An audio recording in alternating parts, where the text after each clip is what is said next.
जय माता दी, जय माँ राजराजेश्वरी। आप सभी भक्तों को मेरा प्रणाम।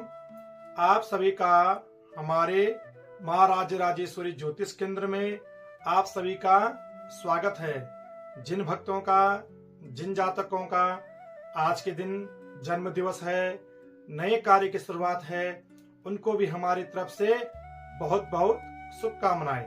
श्रावण का महीना हो, चाहे श्रावण का माह हो, यह शिव का महीना है। जिस साधक ने भगवान शिव को प्रसन्न कर लिया, मानो शक्ति भी उस साधक से प्रसन्न हो जाती है। यह महीना अपने आप में विशेष महीना है। इस महीने अनेक प्रकार की जो सिद्धियां होती है, वह सिद्धियां प्राप्त होती है। इस महीने जिसने भगवान शिव की पूजा अर्चना बड़े प्रेम से, बड़े भाव से कर ली है, भगवान शिव उसकी सभी मनोकामनाएं पूर्ण करते हैं। क्योंकि देवशयनी एकादशी से देव उठनी जो एकादशी है, वहां तक जो ये 4 महीने का अंतराल है, यह अंतराल चतुर्मास कहलाता है। आप इसे चौमासा भी कह सकते हैं। तो यह चौमासा कहलाता है। इन दिनों से ही नहीं, बल्कि प्राचीन समय से जो ये 4 महीने हैं, साधनाओं के लिए विशेष माने गए हैं। इस अंक में हम आपको भगवान शिव की शक्ति, भगवान शिव की भक्ति और भगवान शिव के अनुष्ठानों के बारे में जानकारी देंगे।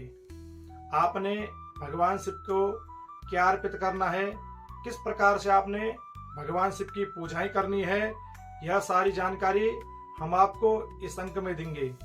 आइए सबसे पहले आज का पंचांग देख लेते हैं। आज का पंचांग है संवत 2082, 15 जुलाई 2025, कृष्ण पक्ष, पंचमी तिथि, शतभिषा नक्षत्र और मंगलवार। भगवान शिव की जो भक्ति है, कौन साधक नहीं करना चाहता। भगवान शिव की आराधना है, कौन साधक नहीं करना चाहता है। हर हर महादेव के नारे कौन साधक नहीं लगाना चाहता। हर हर देव महादेव के जो गुंजन है, कौन साधक नहीं करना चाहता। भगवान शिव के दर्शन प्राप्त करने के लिए हर एक साधक अभिलाषी होता है। भगवान शिव की शक्ति अपने आप में एक अद्भुत है। भगवान शिव की महिमा अपने आप में एक निराली है। इसका हम जितना भी वर्णन करें वह बहुत कम है। आपने देखा होगा, किसी भी महीने लाखों करोड़ों की संख्या में श्रद्धालुओं की भीड़ नहीं उमड़ती है, परंतु जो श्रावण का महीना होता है, श्रावण के महीने में लाखों ही नहीं, जितने भी संसार में साधक हैं, जितने भी संसार में जीव हैं, श्रावण के महीने में भगवान के शिव की भक्ति के लिए उमड़े रहते हैं। हर जगह, हर एक स्थान पर बम बम के क्या है, कुंजन चलती रहती है, बम बम के उच्चारण चलते रहते हैं, बम बम के नारे चलते रहते हैं। हर किसी के मुखारबिंद से ओम नमः शिवाय, ओम नमः शिवाय की जो ध्वनि है वह निकलती है। भगवान शिव के जो नाम है, उन नामों में नाना प्रकार के अर्थ छुपे हुए हैं। उन नामों में बहुत गंभीरता है, बहुत गहराई है। आप भगवान शिव की जितनी साधना करते हैं, और भगवान शिव क्या है, भोलेनाथ हैं, आप भगवान शिव के थोड़ी सी भी प्रेम से, श्रद्धा से भगवान शिव की आराधना करते हैं, भगवान शिव अपने भक्तों पर हमेशा दया दिखाते हैं। सदैव जो उनका हृदय है दयार्थ होता है। इसलिए भगवान शिव की जो साधना है, बड़ी सरल साधना है और शीघ्र क्या है, फलवती होती है। एक साधक की बात क्या करें, समय समय पर जिन जिन साधकों ने भगवान शिव की आराधना करी है, जिन जिन साधकों ने भगवान शिव का ध्यान किया है, भगवान शिव ने उन साधकों की सभी मनोकामनाएं, सभी इच्छाएं पूर्ण करी है। वर्तमान में आधुनिक युग है। इसी युग में नहीं, बल्कि जो हमारे पौराणिक युग में, चाहे असुर हो चाहे देव हो, जिन्होंने भी भगवान शिव की आराधना करी है, जिन्होंने भगवान शिव का तप किया है, जिन्होंने भगवान शिव का जप किया है।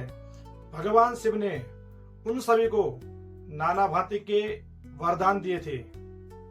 भगवान शिव की जो आराधना है रावण ने भी करी थी, और रावण ने भगवान शिव को प्रसन्न करके नाना भांति के वरदान प्राप्त किए हैं। इसी प्रकार शुक्राचार्य जी ने भी भगवान शिव की आराधना करी थी और भगवान शिव से नाना प्रकार के जो वरदान हैं, नाना प्रकार के आशीर्वाद प्राप्त किए थे।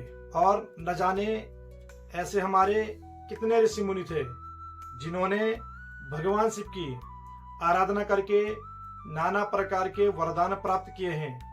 उसी कतार में हम भी हैं। हम भी यदि अगर भगवान शिव की मन से भक्ति करते हैं, तन से भक्ति करते हैं, पूरी निष्ठा से भक्ति करते हैं, तो भगवान शिव जो भी हमारी मनोकामना होगी, मन की इच्छा होगी, वह जरूर पूरा करेंगे। श्रावण के महीने आपने भगवान शिव का 5 द्रव्यों से स्नान करवाना है और साथ ही जो रुद्री के 16 मंत्र होते हैं वह पढ़ लेने हैं, या फिर आप भगवान शिव के अष्टोत्तर नामावली पढ़ लीजिए। सबसे पहले आपके आसपास कहीं भी शिव पिंडी हो या शिवालय हो, आप वहां जाइए और भगवान शिव को दूध, दही, घी, शक्कर, शहद यह 5 द्रव्य हैं, यह चढ़ा लेवें।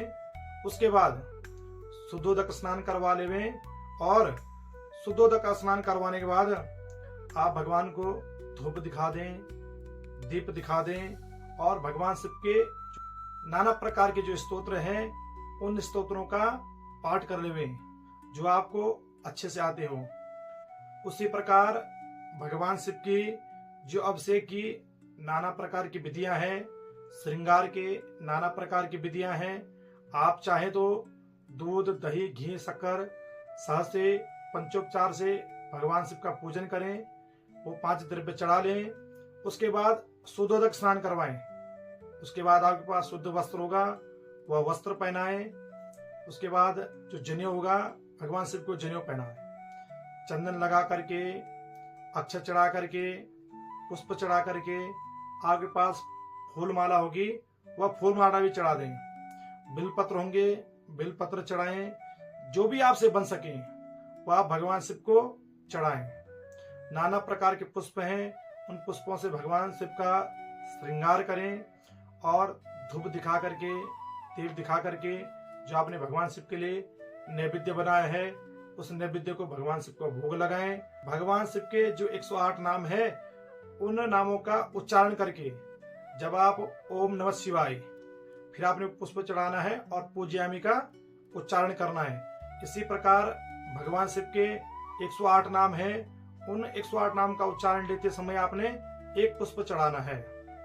भगवान अपने भक्तों के हृदय की बातें सुनते हैं। भगवान अपने भक्त की जो मन की गति है उसको समझते हैं। इसलिए ऐसा भाव रखिए, ऐसा भगवान का भजन करिए, ऐसा भगवान का जाप करिए कि भगवान आप पे प्रसन्न हो जाएं और भगवान को क्या है, आपकी भक्ति से आनंद आ जाए। बाकी की जो जानकारी है हम आपको अपने अगले अंकों में देते रहेंगे। तो चलिए, आज का समय हो चुका है भगवान शिव से जुड़ने का, भगवान शिव का आशीर्वाद प्राप्त करने का।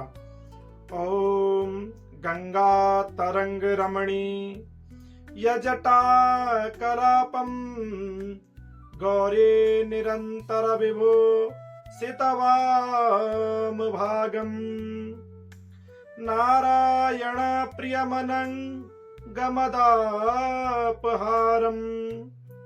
वाराणसीं पुरपतिं भज विश्वनाथम।